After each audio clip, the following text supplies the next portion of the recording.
You're a Roman senator cutting through Subura in 45 CE, Rome's most infamous red light district. Suddenly, in the flickering lamplight of an ordinary brothel, you recognize a silhouette serving customers. Your blood runs cold. Beneath the cheap makeup, those refined features, you know that face. This isn't just some prostitute. This is Valeria Messalina, Empress of the Roman Empire, wife of Emperor Claudius. The woman even your position as senator forces you to fear. The woman whose whispered word could make your entire family disappear overnight. But why? Why would an empress with absolute power willingly descend here among the city's lowest citizens? And stay tuned, because the answer reveals how empires rot from within, not through war, but through secrets. And this lesson still holds true today. You are Marcus Flavius, a middle-aged senator with a distinguished family line stretching back 6 generations. Tonight, business ran long in Ostia, and you couldn't make it back to your villa outside the city. Nighttime, Rome is a different beast entirely, where social boundaries blur in the darkness. You cut through Subura, not out of hunger, but curiosity.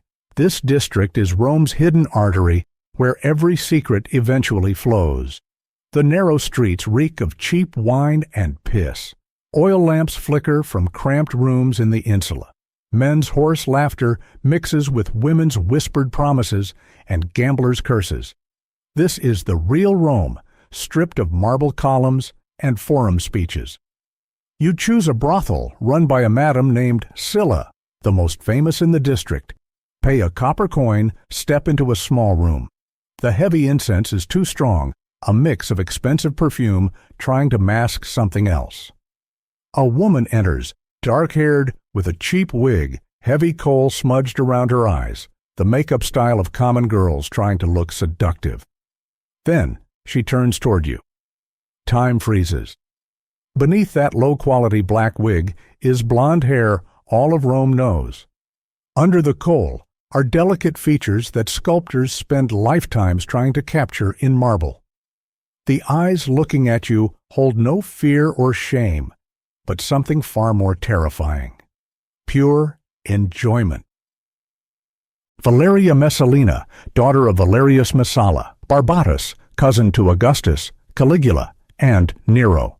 At 15, she married Claudius, a man 3 times her age with a limp and a stammer. All Rome was shocked when Claudius became emperor after Caligula's assassination, and she became empress. For the first 2 years, Messalina played the part perfectly. She gave Claudius a daughter, Claudia Octavia, then a son, Britannicus. Rome breathed easier. The empire had heirs. She appeared at state functions draped in modest silk, head covered, eyes downcast, every gesture choreographed for virtue. But in the darkness, another Messalina existed.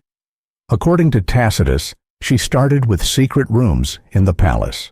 Innocent conversations with officials turned into liaisons. Liaisons turned into a blackmail network.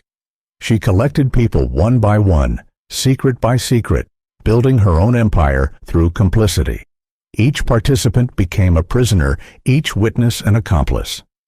But the palace wasn't enough. That space was too safe, too controlled. Messalina wanted more, the real thrill of danger, where she could be someone completely different.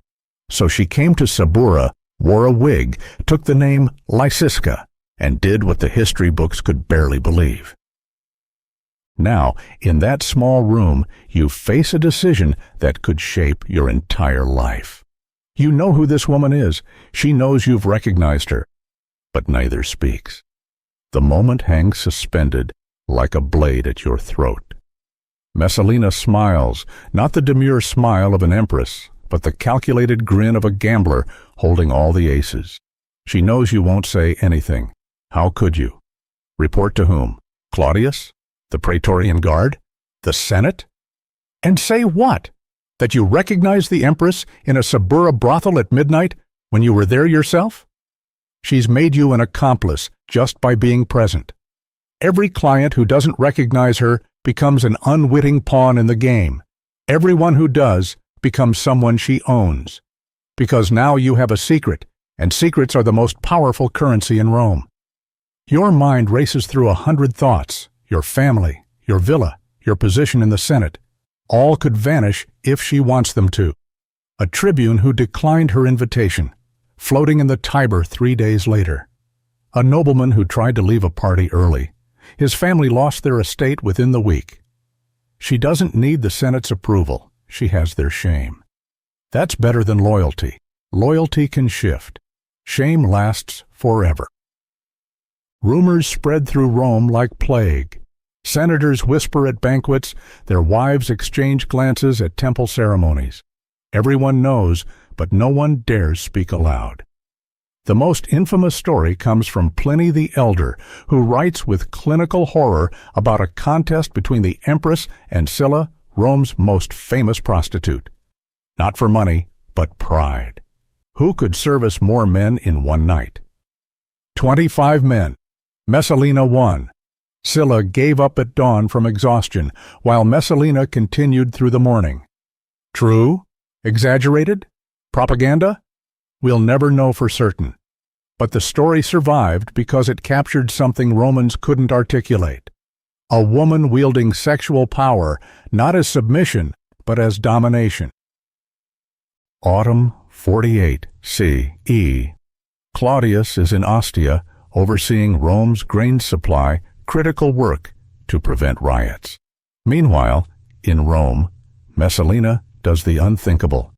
She holds a public wedding ceremony with Gaius Silius, one of Rome's most powerful senators. Not a secret affair, a real wedding with witnesses, contracts, formal vows, while still married to the emperor. Tacitus writes with stunned precision about the frozen moment when Rome's elite watched the empress take another husband in broad daylight. Was it a power play? A coup attempt? Did Messalina think Claudius was too weak to respond? Or had she reached the point where transgression itself was the goal, where the thrill came from daring Rome to stop her? Narcissus, Claudius's most trusted freedman, hears the news first. He rushes to Ostia, finds the emperor reviewing grain ledgers. Reports keep coming, senators confirming it, witnesses stepping forward. The decisive detail: the marriage contract was signed, legal, witnessed, undeniable. Claudius returns to Rome with the Praetorian Guard. They find her in the gardens of Lucullus, frozen before the unavoidable truth. She drops to her knees, begs, offers her children as hostages. But the order has been given. A tribune steps forward, drives the blade home. Valeria Messalina dies at 25, in a pool of blood on the grass where she once held power over senators. Claudius orders, damnatio memoriae. Her name chiseled from every inscription, every statue smashed. She never existed. 2,000 years later, we're still talking about her. You, Marcus Flavius, in imagination, carry that secret to your grave. You never tell your wife, your children, anyone. But on sleepless nights, you still see those eyes. No fear, no shame, only the pure thrill of turning Rome into her personal playground. Messalina proved something. Empires don't just fall to barbarians or plague. They rot from within when power becomes a game, when shame becomes currency, when leaders are too compromised to stop the decay.